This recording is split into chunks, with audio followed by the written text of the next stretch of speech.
खेल तो कुछ बड़ा ही है जिसकी तरफ हम सिर्फ इशारा ही कर सकते हैं। उत्तर प्रदेश से सटे राज्यों की स्थिति देखिए। मध्य प्रदेश भारतीय जनता पार्टी 29 सीट, अन्य 0 सीट। दिल्ली जहां लग रहा था कि कम से कम 3 सीट इंडिया गठबंधन को जाएगी, कन्हैया वाली सीट तो मिलेगी। भारतीय जनता पार्टी 7 सीट, अन्य 0 seat. Uttarakhand Bharatiya Janata party 5 seat, अन्य 0 सीट। बिहार जहां तेजस्वी यादव की रैलियों में अपार भीड़ देखकर मीडिया कर्मियों को भी लगने लगा था कि बिहार की स्थिति इंडिया अलायंस के लिए उत्तर प्रदेश से बहुत बेहतर होने वाली है। एनडीए अलायंस 30 सीट्स और इंडिया अलायंस की बस 9 सीट्स, जबकि 1 सीट इंडिपेंडेंट कैंडिडेट को गई।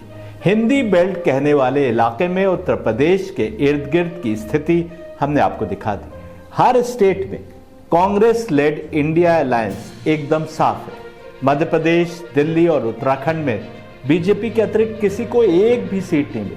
केवल बिहार में 9 सीट इंडिया अलायंस के हिस्से में गई, जबकि अन्य सीटों पर एनडीए अलायंस ने बड़ी जीत दर्ज की, जिसके चलते तेजस्वी यादव के प्रति जो रुझान दिखाई दे रहा था वो सब धराशायी हो गया। फिर इन तमाम स्टेट से घिरे उत्तर प्रदेश में ऐसे क्या भिन्न समीकरण बैठे कि यहाँ 80 में से 43 सीटें समाजवादी पार्टी और कांग्रेस के हिस्से में गई, जबकि बीजेपी के हिस्से में केवल 33 सीटें आईं। जो लोग कह रहे थे कि जो राम को लाए हैं उसको हम लाएंगे, अयोध्या के इलाके से भी मिली हार ने दिखा दिया कि कोई भी आम व्यक्ति, भले ही नरेंद्र मोदी क्यों ना हो, राम को भला कौन ला सकता है। राम तो भारतवासियों के दिलों में बसते हैं। लोग केवल राम के नाम पर स्वयं आने की सोच सकते हैं, राम को लाना उनके बस में नहीं। बस सवाल यह है कि जब राहुल गांधी प्रेस कॉन्फ्रेंस में उत्तर प्रदेश की जनता को विशेष रूप से धन्यवाद दे रहे, तो क्या उत्तर प्रदेश की जनता बगल में बसे प्रदेशों से ज्यादा अक्लमंद है कि वो बीजेपी की सियासत को समझ गई और पड़ोसी राज नहीं समझ पाए? क्या उत्तर प्रदेश की जनता को संविधान से, पड़ोसियों से ज्यादा प्यार है, या क्या उत्तर प्रदेश की जनता की गरीबी और बदहाली पड़ोस के प्रदेशों से ज्यादा है कि उन्होंने एकदम उलट फैसला लिया?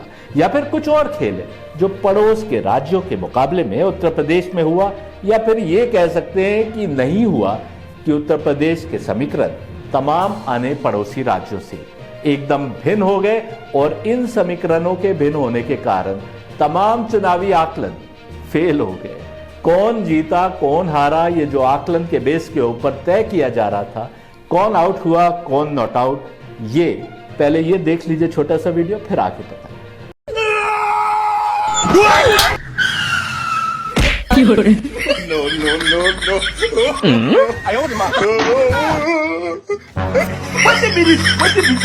बहरहाल ये तो तय है कि मुख्यमंत्री योगी आदित्यनाथ 2027 तक अब मुख्यमंत्री के रूप में पूरी टर्म करने जा रहे हैं। और यदि अपोजिशन चुनाव की प्रक्रिया के दौरान बार बार कह रहा था कि प्रधानमंत्री बनते ही अगले 3-4 महीनों में मुख्यमंत्री को उनके पद से हटा दिया जाएगा, तो अब बदले हुए हालात में ऐसा होता दिखाई नहीं दे रहा। जोड़ तोड़ जारी है और ऊंट किस करवट बैठता है ये तो आपको 2-3 दिन में साफ हो जाएगा। इंडिया अलायंस जिसकी 543 में कुल 234 सीटें हैं, उनको 38 सीटें और चाहिए लोकसभा में बहुमत प्राप्त करने के लिए, जबकि चंद्रबाबू नायडू और नीतीश कुमार की सीटें कुल मिलाकर केवल 28 बन रही हैं। ऐसे में हमें जो दिखाई दे रहा है वो ये कि आरएसएस और कुछ दूसरी पार्टियां पूर्व प्रधानमंत्री नरेंद्र मोदी और अमित शाह के स्थान पर किसी दूसरे कैंडिडेट को प्रधानमंत्री पद के लिए आगे लाने के लिए माहौल बना सकते थे, परंतु इतना आसान भी नहीं था। और आखिर आपने देखा कि नरेंद्र मोदी को ही प्रधानमंत्री कैंडिडेट के तौर पर चुन लिया गया। खास तौर पर नरेंद्र मोदी और अमित शाह किसी भी हाल में अपनी अपनी कुर्सियों को छोड़ने वाले नहीं है, खास तौर पर तब जब ये दोनों जानते हैं कि यदि कुर्सी से हट गए तो उनके कार्यकाल के अच्छे बुरे छिट्टे सब खुलने शुरू हो जाएंगे। परंतु ये भी हकीकत है कि कुछ पार्टियां पीएम मोदी और अमित शाह के स्थान पर किसी दूसरे के हाथों लीडरशिप सौंपने के लिए एकजुट होने की सोच रही थी, जो अब तक कामयाब नहीं हो सकी। ये तो साफ हो गया है कि चुनावी नतीजे जो आए हैं उसकी किसी ने भी परिकल्पना नहीं की थी सिवाय हमारे। ऐसे समय में जब तमाम चैनल्स बीजेपी की 370 और एनडीए की 400 सीटों की भविष्यवाणी कर रहे थे, और जब आज जिन चैनलों ने एनडीए की 350 सीटों का फोरकास्ट किया था वो भी बढ़ चढ़ कर कह रहे हैं कि हमारा परिणाम अंत में आए नतीजों के सबसे करीब है। 4 मई 2024 को अपलोडेड हमारी स्टोरी, यानी लोकसभा रिजल्ट आने से ठीक 1 महीना पहले जिस स्टोरी का शीर्षक था आरएसएस ने नहीं छोड़ा राजनाथ सिंह का हाथ, आज भी रणनीति बनाने में है जुटी, और जिसका थंबनेल शीर्षक था क्या है राजनाथ सिंह का बड़ा प्लान, उसमें हमने साफ शब्दों में कहा था कि बीजेपी की 240 से 250 के दरमियान सीटें आ सकती हैं। देखिए, बिल्कुल साफ शब्दों में हमने बीजेपी की 240 से 250 सीटें आने की संभावना की ओर इशारा किया था।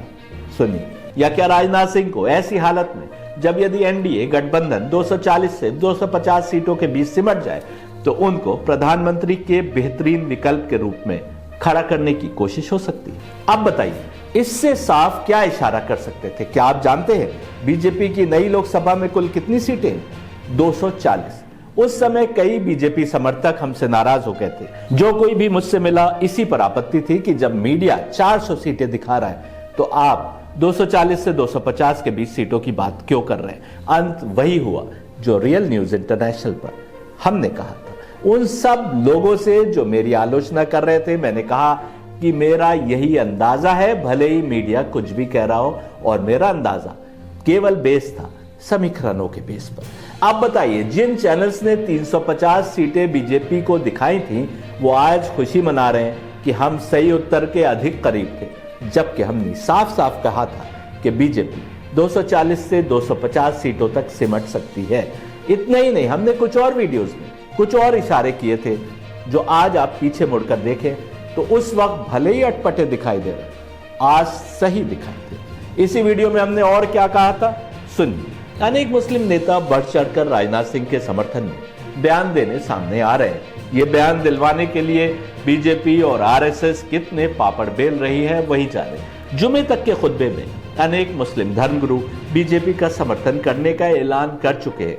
राजनाथ सिंह स्वयं अनेक धर्मगुरुओं से जाकर मिल चुके हैं। उन्होंने लाखों रुपए खर्च किए हैं एक फाउंडेशन के माध्यम से मुस्लिम वोटरों तक पहुंचने के लिए। हालांकि इस फाउंडेशन ने शोर अधिक मचाया, परंतु जमीनी स्तर पर कुछ नहीं हो पाया, इसलिए कि देश का माहौल उससे विपरीत था। ऊपर से देशव्यापी स्तर पर बीजेपी के वरिष्ठ नेताओं की जानिब से तमाम कैंपेन को एंटी मुस्लिम कैंपेन बना देने के कारण भी उम्मीद नहीं की जा सकती कि राजनाथ सिंह को अधिक वोट मिल सकते हैं। लेकिन उनकी कोशिश तो जारी है और वो कोशिश कर रहे हैं सबसे अधिक मार्जिन से जीतने का रिकॉर्ड बनाकर चुनाव बाद यदि जोड़ तोड़ की नौबत आती है तो उसमें कंसेंसस के कैंडिडेट के रूप में अखिलेश यादव आदि द्वारा सामने पेश किए जाने के लिए।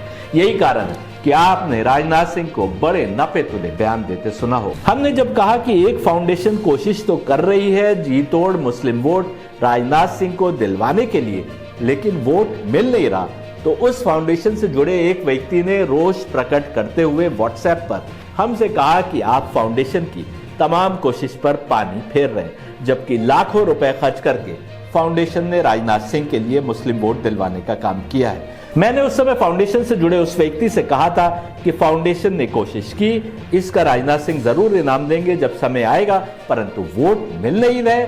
ये एक जमीनी हकीकत है जिस ओर मैंने इशारा किया। आखिर हुआ भी यही, राजनाथ सिंह जितने बड़े मार्जिन से जीतने की सोच रहे थे उतने मार्जिन से नहीं जीत सके। बीजेपी के खिलाफ जो यूपी में आंधी चली, या फिर यूं कहे किसी ने अपने हित में चलाई, उसके चलते राजनाथ सिंह की जीत का अंतर भी सिमट गया। आरएसएस के फेवरेट कैंडिडेट राजनाथ सिंह है, इस ओर भी हमने 1 महीने पहले इशारा कर दिया था। देखिए हमारी रिपोर्ट में से क्या कहा था वो सुनिए। आरएसएस भी जी तोड़ कोशिश में लगी है राजनाथ सिंह को बड़े मार्जिन से जिताने के लिए। 2 दिन पूर्व खबर वायरल थी कि आरएसएस के एक बड़े कार्यकर्ता एसडीपीआई के ऑफिस में देर रात तक मीटिंग में जुटे दिखाई दिए। भला आरएसएस का एसडीपीआई से क्या नाता?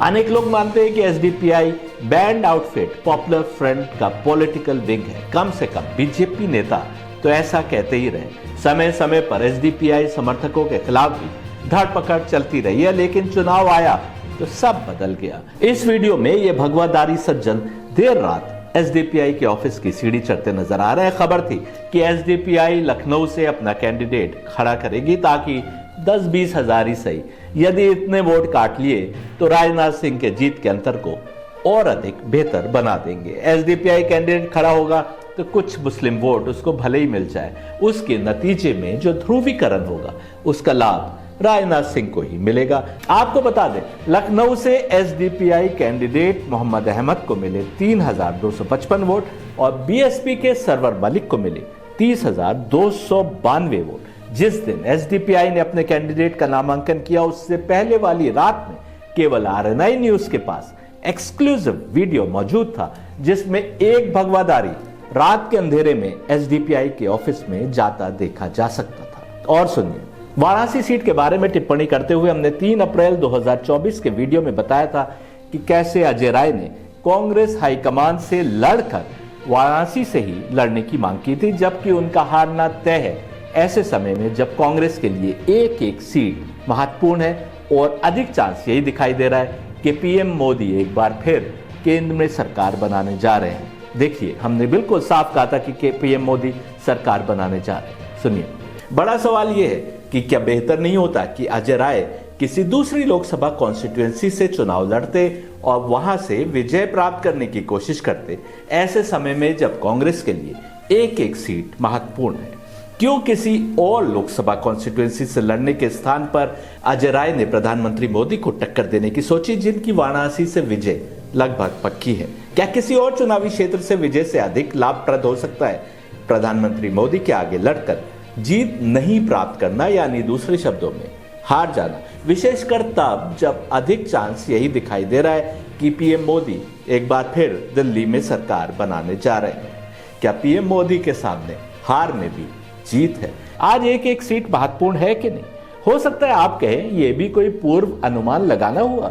ये तो सबको पता है कि पीएम मोदी के सामने अजय राय नहीं टिक सकते थे, लेकिन जहां हम बीजेपी के लिए 240 से 250 सीट मिलने की बात कर रहे थे चुनाव से बहुत पहले, वहीं हम ये भी साफ कर रहे थे कि सरकार बीजेपी की ही बनने जा रही है। एक दो नहीं, दर्जनों लोगों ने चुनाव के चलते मुझसे पूछा और सबसे मैंने यही उत्तर दिया। जबकि दूसरे चरण के बाद उत्तर प्रदेश के और खास तौर पर पूर्वी उत्तर प्रदेश में बहुत हद तक बीजेपी के खिलाफ वेव बनती दिखाई दे रही थी, उसके बावजूद मैं यही कह रहा था और बहुत से लोग मेरी मुखालिफत कर रहे थे, कह रहे थे कि नहीं, अब तो सब जगह कांग्रेस और इंडिया अलायंस ही जीतता नजर आ रहा है। पर मैं बार बार यही कह रहा था कि सरकार सिर्फ और सिर्फ बीजेपी की ही बनने जा रही है।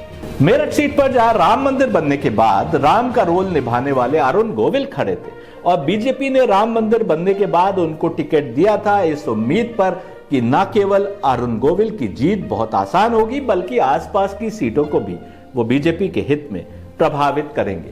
और उनके मुकाबले में समाजवादी पार्टी ने 2 बार अपने कैंडिडेट बदलने के बाद पूर्व मेयर सुनीता वर्मा को टिकट दिया था। हमने 16 अप्रैल 2024 को क्या कहा था, सुनिए। जीते कोई भी, ये तो तय है कि बहुत ही कांटे की टक्कर मेरठ में देखने को मिलने जा रही है और जीतने वाले कैंडिडेट का मार्जिन 10 से 12,000 वोट से अधिक नहीं होने जा रहा। कांटे की टक्कर की बात हमने की थी, नतीजा क्या हुआ?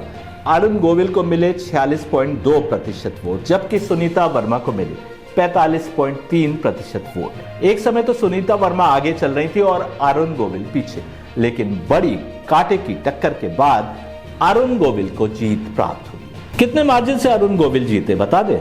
10,585 वोट से। ऐसे में जब कई ईवीएम फॉल्टी घोषित हो गई और वीवीपैट से पर्चियों को मिलाया गया, हमने 16 अप्रैल को क्या बोला था? 10 से 12,000 वोट के मार्जिन से फैसला होगा। मुरादाबाद सीट पर हमने टिप्पणी करते हुए कहा था कि वो समाजवादी पार्टी की जीती हुई सीट है और उस पर एसटी हसन का टिकट काटकर रुचि वीरा को लाकर समाजवादी पार्टी ने एक पुराने कैंडिडेट और मुस्लिम उम्मीदवार की लोकसभा में एंट्री रोक दी। ये तो सबको ही दिख रहा है कि वोट न बंटने की स्थिति में बीजेपी की जीत के चांसेस इस सीट से ना के बराबर हैं। लेकिन सवाल वही है जो हम पहले भी रख चुके हैं, क्यों जेल में बैठे आजम खान ने जीते हुए कैंडिडेट डॉक्टर एसटी हसन को नामांकन के बाद बदलवा दिया, जैसा कि कहा जा रहा है, और उनकी जगह अपनी खास रुचि वीरा को टिकट दिलवा दिया। जो सीट पक्की दिख रही है उस पर से डॉक्टर एसटी हसन को क्यों बदला गया? गिनती के ही मुस्लिम लोकसभा में पहुंचते हैं, अपनी आबादी के अनुपात के मुकाबले में बहुत ही कम। फिर आजम खान ने ऐसा क्यों किया? यहां हमने ये नहीं कहा था कि इस सीट पर कांटे की टक्कर है, बल्कि कहा था कि एसटी हसन लड़े या रुचि वीरा, सीट जीती हुई है। ऐसा हमने क्यों कहा? क्या जादू की छड़ी है हमारे पास जिसकी बुनियाद पर ऐसा कहा? जी नहीं, केवल जमीनी समीकरणों की बुनियाद पर। अंत में क्या हुआ? लोकसभा में मुस्लिम कैंडिडेट्स की कुल संख्या 24 है, जबकि जो लोग नारा देते हैं जिसकी जितनी संख्या भारी उतनी उसकी हिस्सेदारी, इस अनुपात से यदि 15% मुस्लिम जनसंख्या भारत में मान ली जाए तो लोकसभा में मुस्लिम सांसदों की संख्या करीब 80 होना चाहिए। खेद का विषय यह है कि 543 में 24 मुस्लिम होने के बावजूद अनेक लोग मुस्लिम तुष्टीकरण की बात करने से बाज नहीं आते। कार्य नहीं देखते रहिए और चैनल को सब्सक्राइब नहीं किया है तो कर लीजिए, अपने मित्रों को भी इस चैनल को फॉरवर्ड कीजिए।